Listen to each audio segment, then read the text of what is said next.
All our stories are created for entertainment purposes only. I'm a 37-year-old woman, and I've been married to my husband Dave for the past 10 years. To keep things private, I'll refer to him as Dave. He's 36, owns a garage, and is an excellent car mechanic. Dave worked hard in his teens and 20s, saving money to open his own garage.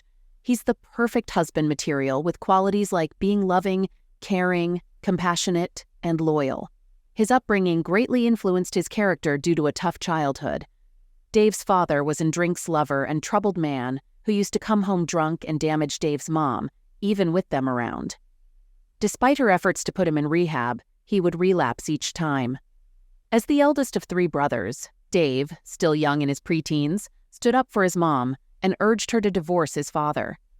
He took on a side job as a garage cleaner while in school and quickly advanced to become a mechanic. Dave's mother, working 2 jobs, found relief from feeding her miserable husband after the divorce. Although Dave didn't attend college, he was street smart, witty, and a quick learner. I always admired these qualities about him. He ensured his younger brothers went to college and worked hard to build a house before our marriage.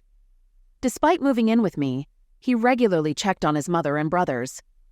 His brothers, now married and working in corporate jobs, deeply respect and admire Dave for his sacrifices. Dave's mother is a gentlewoman who treats me like her own daughter, often bringing freshly baked homemade cookies during visits. Dave's love for his family made me fall even more in love with him. Unlike Dave, I grew up in a stable family with both parents being high school teachers, providing a safe environment. Though not wealthy, my parents ensured we led a decent life. Dave used to work at a garage 2 blocks from my house, making us familiar faces in our small town where everyone knew each other. I completed my college degree in mass communication and took a job at a local news channel. Raised to be an independent woman, I never perceived any social differences between Dave and me. I loved him for the person he was, and our relationship began after I bought my first car at 23. My parents emphasized self-sufficiency, and I often visited the garage where Dave worked.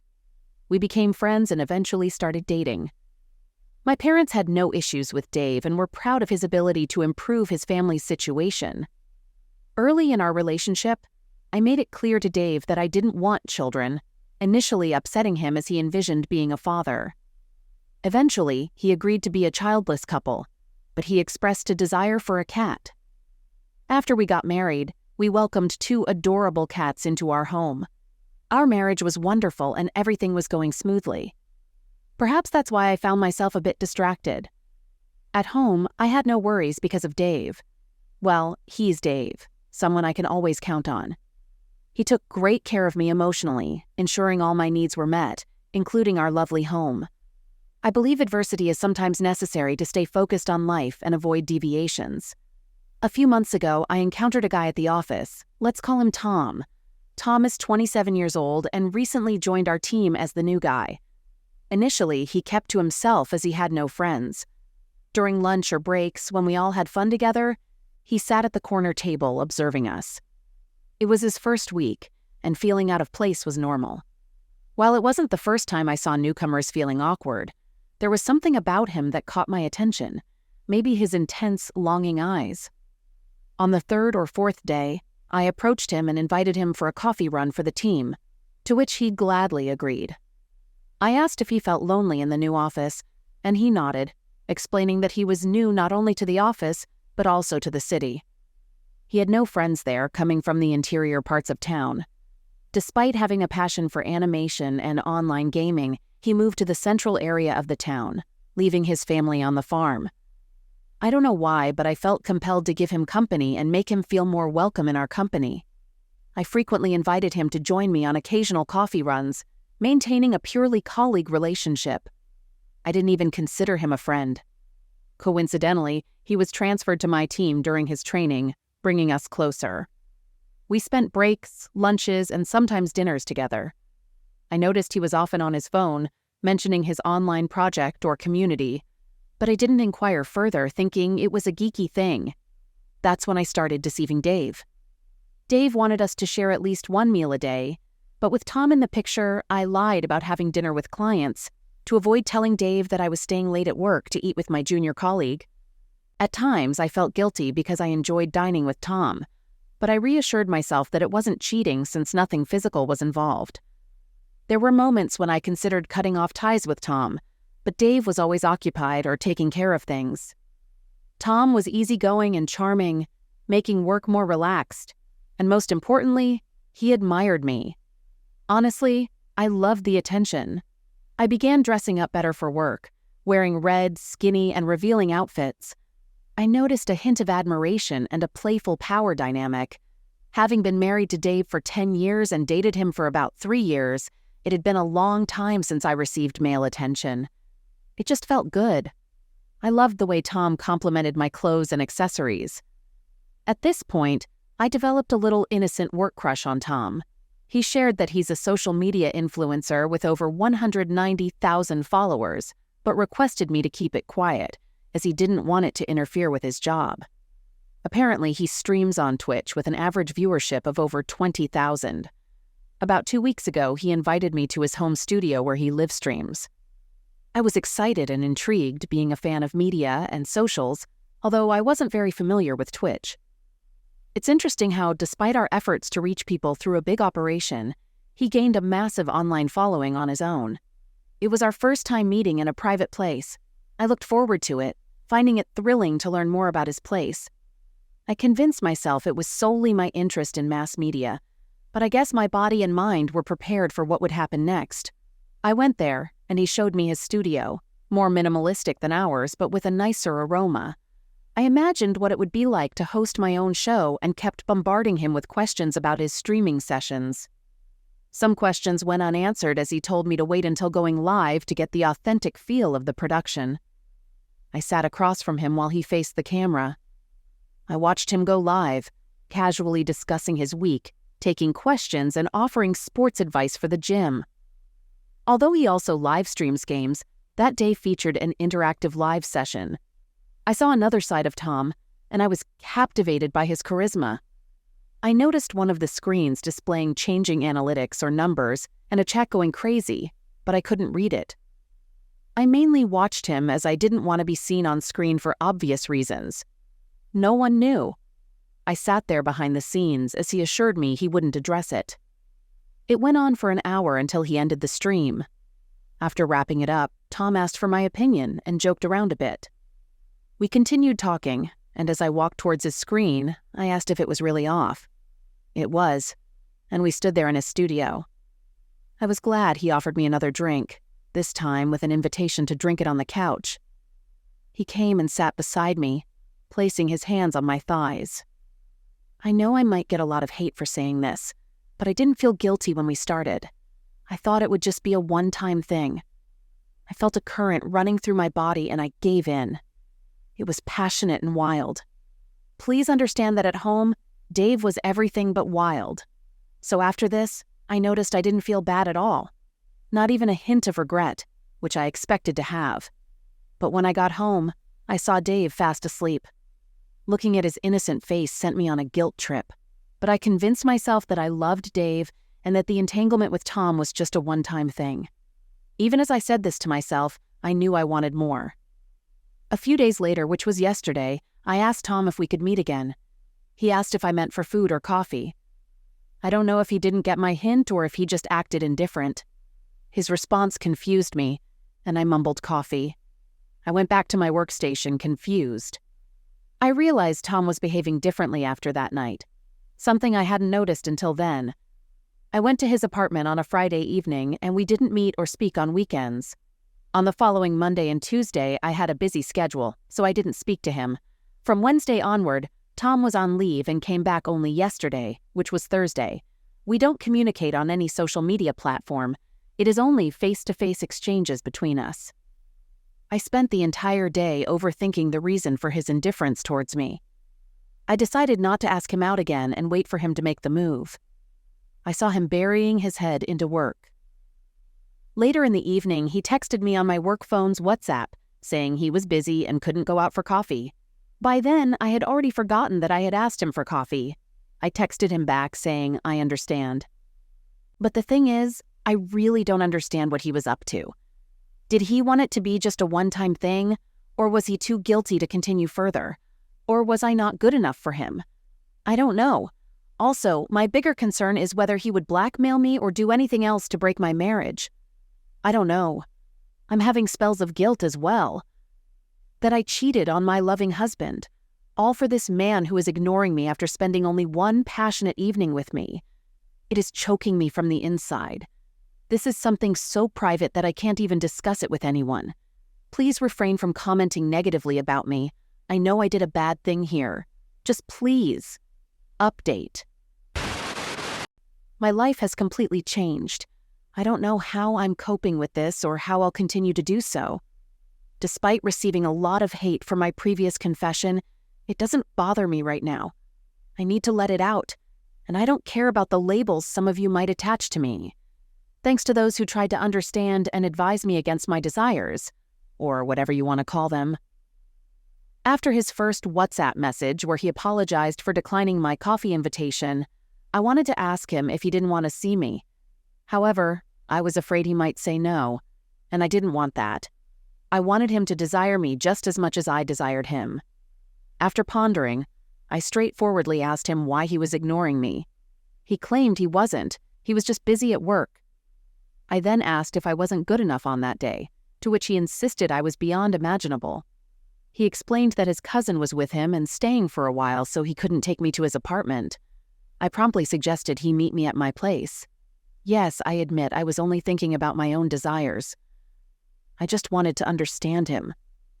So I took the plunge. He sensed my desperation and fueled it. He responded by asking me to write down in detail what I wanted from him for our next meeting. And I did. I detailed every desire of mine, not just once but several times before we met again. Our WhatsApp conversation began on the weekend, and I invited him to my place on Thursday, which I'll call D-Day. That day, Dave left for his garage at his usual time. I didn't inform him I would stay home, and I called in sick at work. Tom informed the manager that he would be working from home. He arrived in the afternoon, a Thursday afternoon when people were too busy to notice anyone coming to my house. Moreover, we lived in a neighborhood where most residents were likely at work. As soon as Tom entered the house, I surrendered myself. I don't know why, but I felt it was going to be our last time, so I just wanted to have as much as possible. After 2 hours, Tom suggested leaving, but I asked him to stay a bit longer. I knew it was riskier, especially with the evening setting in and the chance Dave might return home. However, my mind was fixated on our moment together, and the likelihood of Dave walking in seemed too small. Around 5-ish p.m., Tom left.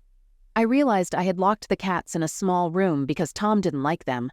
They were still scratching at the door, wanting to be free, as they didn't have access to their litter box and food. When I released them, I went into full overdrive to get myself ready. I sprayed the house with my perfume, showered, and cleaned up. Dave usually came home by 7 p.m., so I waited. Then it became 9 p.m., and he wasn't there. I called him, but he didn't answer. I texted him about having dinner together and if he was going to make it, but I was left unread after multiple calls. He did text me back, saying he was busy and would come by 10. As I roamed around my living room, I saw my wedding pictures, photos of our honeymoon, and some of the happiest moments I shared with Dave.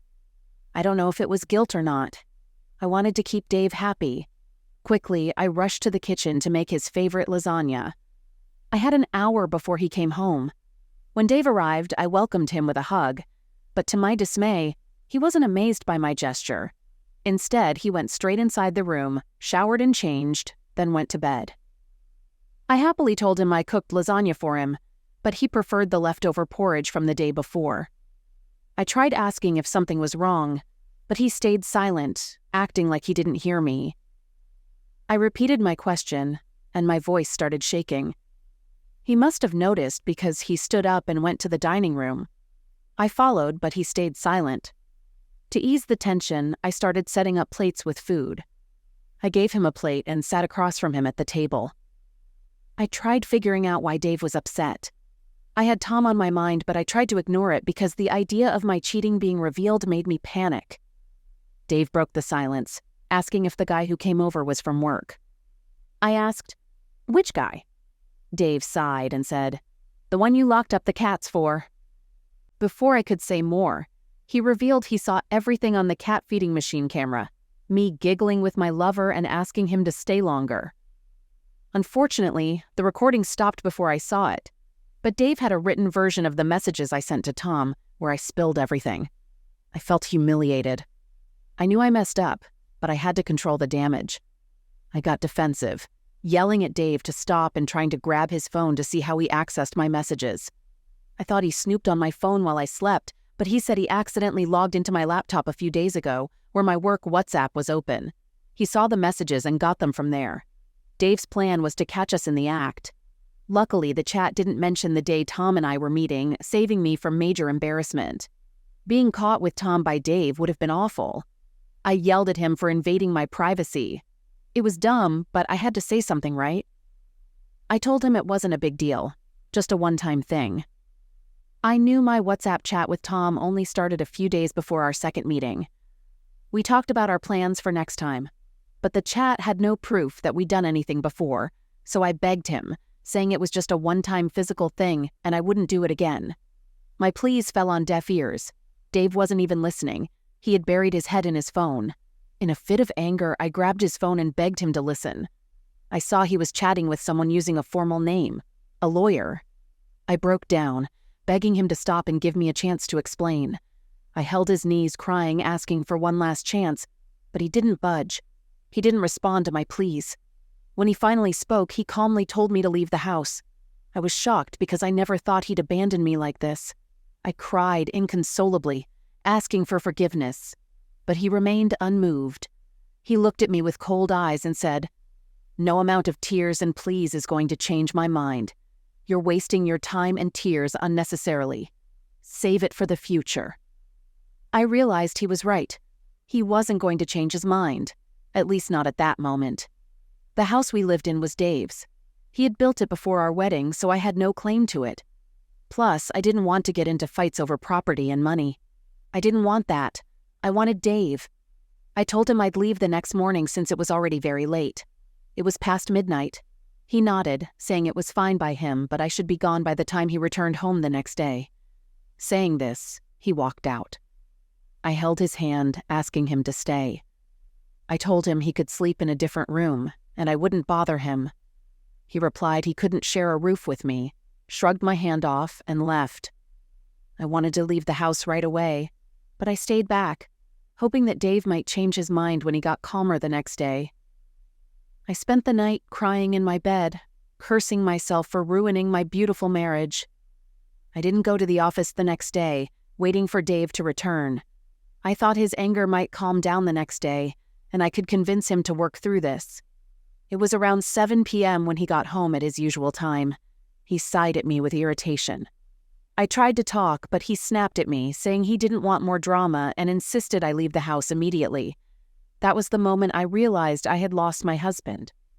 So I packed my stuff and left the house in my car.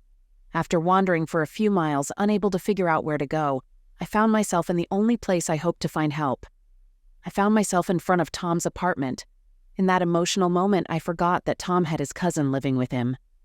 I just went upstairs with my handbag, leaving all my baggage in the car. I didn't want to panic him. Tom was alone in his apartment. I hugged him as soon as he opened the door. He asked me if I was fine because it was late and unusual for me to show up. I started crying my heart out. I ranted about how Dave had found out about the affair, humiliated me, and kicked me out of the house.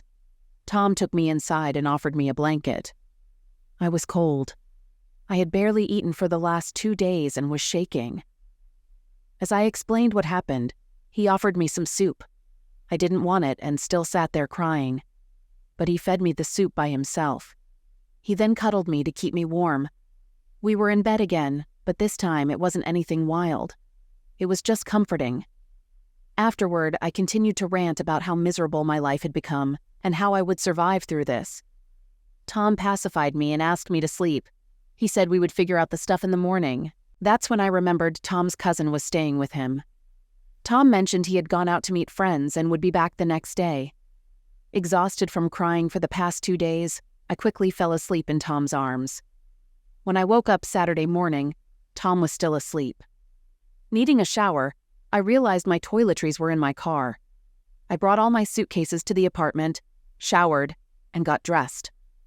I looked miserable from all the crying. I made some toast and coffee for both of us. When he woke up, I hugged him and thanked him for supporting me during breakfast. Tom mentioned he was going out with his friends and asked when I would leave. I was shocked by his question. Holding his hand, I suggested starting our relationship anew by moving in together. His eyes widened in shock as he asserted he couldn't be in a relationship with me. I asked him why not. He said he was too young for a committed relationship and wanted things to be fun without the baggage of one-night stands. I asked if he didn't mean anything about what he used to tell me. He used to swear he loved me. Although I used to bring up our age difference and deny taking the relationship forward, he assured me that age wasn't an issue for him. He replied with a straight face, initially saying, "Of course," and then explaining it was all just for the sake of saying it. He stated that men say thousands of things to impress women, and it doesn't necessarily mean they're true. I lost my mind and reminded him I ruined my marriage just to be with him.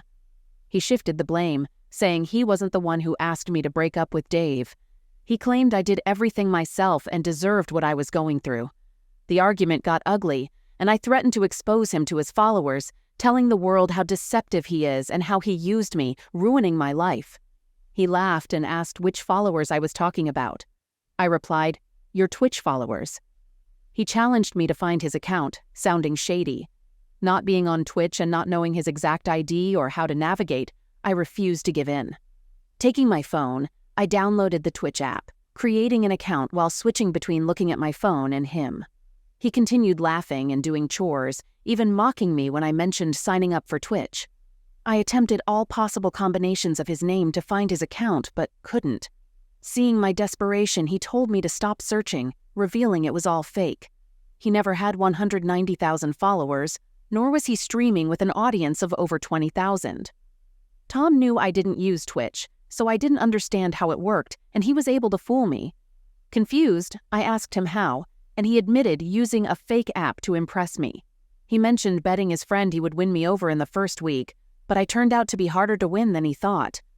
So he decided to get the media girl's attention by pretending to have a large following, spreading lies to capture my attention and physical closeness. I was devastated when I heard this, and I cried until I couldn't breathe. I couldn't believe how foolish I had been. Unlike before. He didn't comfort me. He threw my bags out and told me to leave. It was so shocking and unreal that I felt emotionally numb. He then tossed my belongings out of the apartment, and I left as if I were a ghost. I carried my luggage down the stairs and stood there. It was raining heavily with occasional snowfall, and I was freezing in the cold. I had no idea what to do or where to go. Living with friends or at a hotel wasn't an option for the next few days or weeks, so I had no choice. I went to my parents' house. My mom, alone as my father was camping, was surprised to see me so suddenly. I told her I wanted to spend time with her since she was living alone. She asked if everything was fine in my marriage, and I lied, saying everything was okay. I explained we just needed a break from each other, the real reason why I came to live with her. She understood, as my parents also took breaks to rejuvenate themselves. Later that night, I woke up with a high temperature. The next day, I had a viral fever. I informed work that I was still sick and might need more time. I felt progressively weaker throughout this ordeal. I heard nothing from Dave or his family as I recovered at my mom's place. No text or inquiries about picking up my stuff or the well-being of our cats. He even blocked me from the cat feeding camera. Yes, I tried reaching out, but shame held me back. I called him twice but hung up before it could ring. 3 times. My mom saw I wasn't in the right mind and pressured me to tell her. I kept asking her to wait until I'm ready and need more time. I pleaded for her not to contact Dave or tell Dad anything. She kept pushing until I cried, confessing I did something bad to Dave. She agreed to be patient, hugged me, and said she understood. But I had to promise to tell her before Dad came home. Thanks to her, I got time to think, but I couldn't tell her the truth yet. After recovering from the fever, I went back to work. When Tom saw me, he didn't ask how I was doing. Instead, he ignored me as if we were strangers, even though I wasn't talking to him. It amazed me how he acted so strangely. given that he was the one who betrayed me. Now I realize his behavior showed clear red flags that I failed to notice. That's the problem. I thought I was safe and smart enough not to get caught, especially since I knew him. But I fell for everything, making me wonder if I deserved this. It's been a week since I've been staying with my mother, trying to move on. Many times I've thought of talking to Dave's mother for reconciliation, but I know my sins are unforgivable. I can't muster the courage to face my mother-in-law who had been so good to me. I still can't accept that Dave is going to divorce me. I know it's just a matter of a few days or weeks before Dave sends me the divorce papers. I still need to figure out many things, like how to break this news to my parents and how to fix my life with Dave. Maybe I can meet up with Dave if I ask to see our cats. I feel like no one can get me out of this. Update. Things couldn't have been worse for me. It was almost 4 weeks after my world turned upside down when I headed to my job at the studio. As usual, my manager summoned me to his office. I entered, and he presented a package he had received. Inside were proofs that Tom and I were having an affair chat conversations, and the video footage Dave mentioned, captured by our cat feeding machine camera. I knew Dave sent this evidence to my office, fully aware of our company's strict policy against workplace relationships. Overwhelmed, I broke down in front of my manager, pleading for a chance. He informed me that Tom had already been fired without a chance to explain. I learned I had been demoted from my position, from being the face of a weekend afternoon show segment to a desk job doing research for other anchors. Despite my pleas to stay in my position, my manager explained he had already advocated for me in front of senior management to save my job. According to company policy, I should have been fired with Tom, but due to my tenure and good performance, I managed to keep my job. It was the most humiliating moment of my life. Within days, this news would become the hottest gossip in the studio and the office. People used to playfully roll their eyes when they saw Tom and me during lunch, asking others what they wanted for coffee. Now, with his firing and my demotion, it wouldn't be hard for them to connect the dots. As expected, news of my demotion spread quickly in the office, and my workstation was moved to a back desk. I wanted to quit on the spot. If I were in a city, I would have done so instantly. However, being in a town with limited job opportunities, I stayed, not as suburban yet, lacking the job opportunities that cities like New York, California, or Los Angeles offer for my field. Adding to my challenges, I had no husband to support me, and Dave actively tried to make me jobless, leaving me with no hope of alimony. For the first time, I regretted not having children. A child with Dave might have kept communication open between us, possibly giving me another chance or preventing the affair altogether. Up to that point, I hadn't told my mother.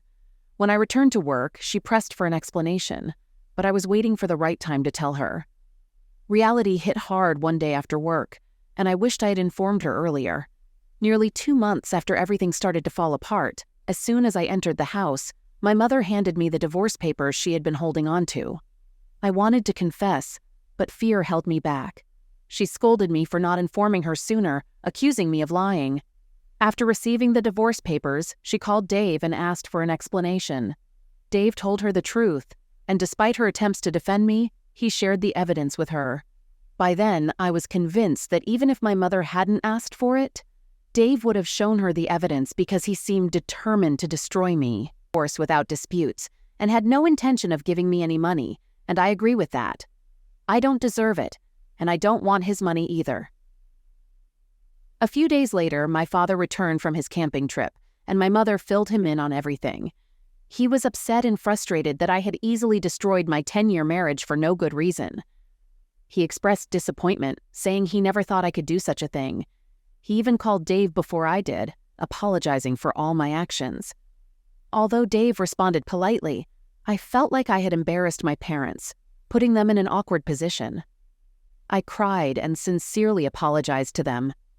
My mother comforted me, but I kept begging my father to talk to Dave and persuade him against the divorce. However, my father looked at me sternly, saying that divorce was unavoidable and I needed to prepare myself for it. A few days later, I reluctantly signed the divorce papers, realizing that this chapter had come to an end. The more I delayed it, the more painful it became. I had to move on. My workplace also became unbearable. People stopped talking to me, but they talked about me. When the news of my divorce broke, their speculations fell into place.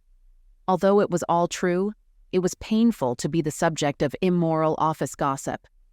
People I considered friends distanced themselves and fueled the rumors.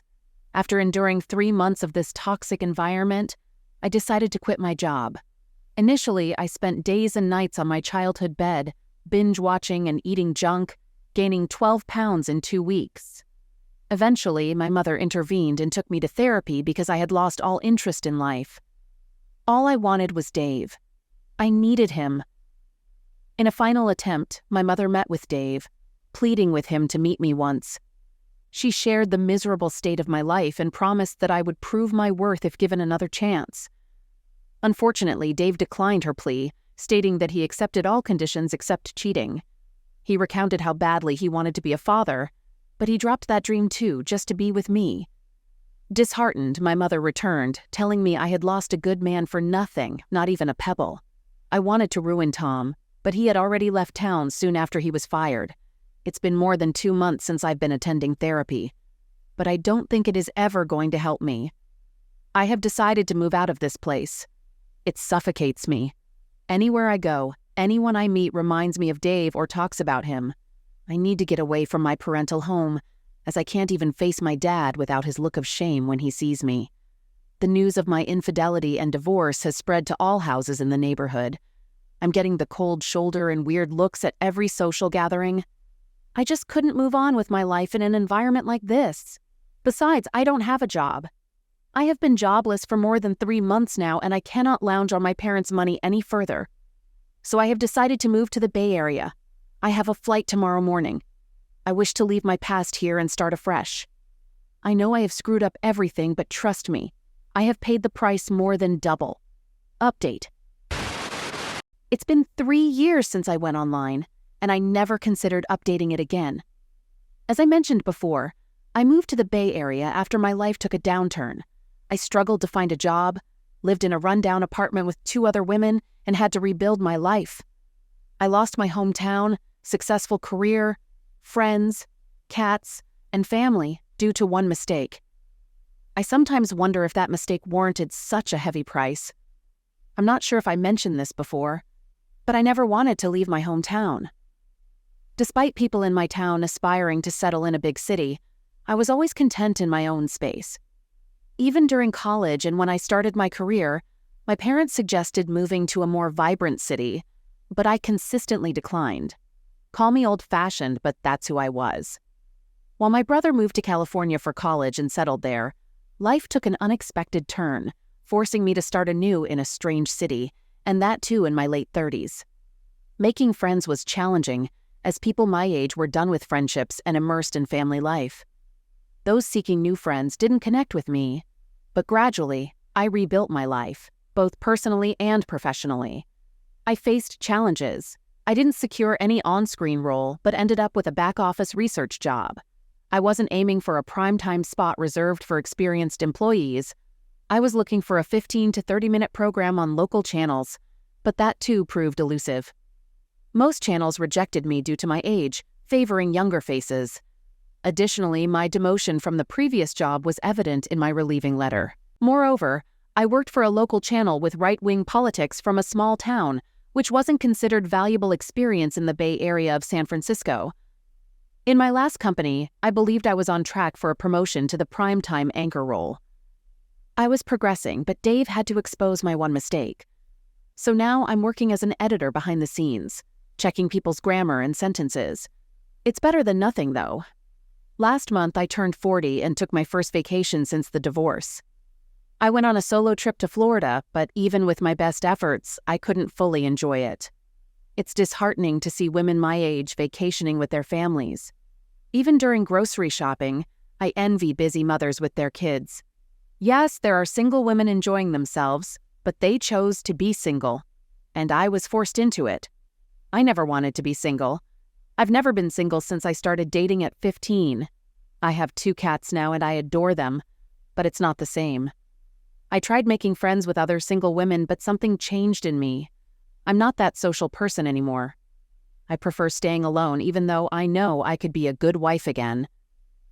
The problem is, whenever I try to befriend someone or start dating, they inquire about my past. I'm still too embarrassed to admit that I cheated on my husband and ruined everything. Initially, I confided in a couple of women I befriended at the local library, but they judged me harshly. Everyone reacts differently at that moment. Since then, I've learned my lesson and haven't shared my past. But that's also an issue. New people find me suspicious when I try to conceal my history, and it becomes awkward. Can you understand how miserable that is for me? As if all this wasn't enough, my mother revealed something that brought my mental state back to square one. Last week, I had a call with my mom, and like usual, she urged me to restart my life. She's been the only one supporting me in terms of dating and marriage since my dad practically abandoned me, feeling I brought shame to his society. I haven't visited home since I left, but my mom visits me twice a year. My brother, now a banker in California, has been distant. He has a wife and daughter we've met a few times during the early years of his marriage. My mom is concerned that I'm alone and wants me to marry, so I'm not left on my own. I lack true friends or family for emotional support, so she keeps bringing up the idea of marriage. Last week, during our usual call, she insisted I meet new people and start dating. When I refused, she got aggressive, mentioning I should move on like Dave did, leading a happy family life. In a moment of anger, she almost revealed that Dave had remarried. Curious, I asked if Dave had indeed remarried. Initially hesitant, she eventually shared that Dave had remarried within a year of our divorce, and now he has twins, a boy and a girl. The cats are doing well too. A few weeks ago, the kids turned one, and Dave organized a big birthday celebration in the community hall. I had tears in my eyes. My mom noticed and told me to forget about the past. I want to move on too, but I'm struggling. How do I reconcile that I messed up my perfect life for nothing? It all started with some fun involving a fake Twitch following. I know some might say I deserve it. Maybe I do. But if you're going to offer blunt honesty, at least give me something that helps. Thanks for listening to my story.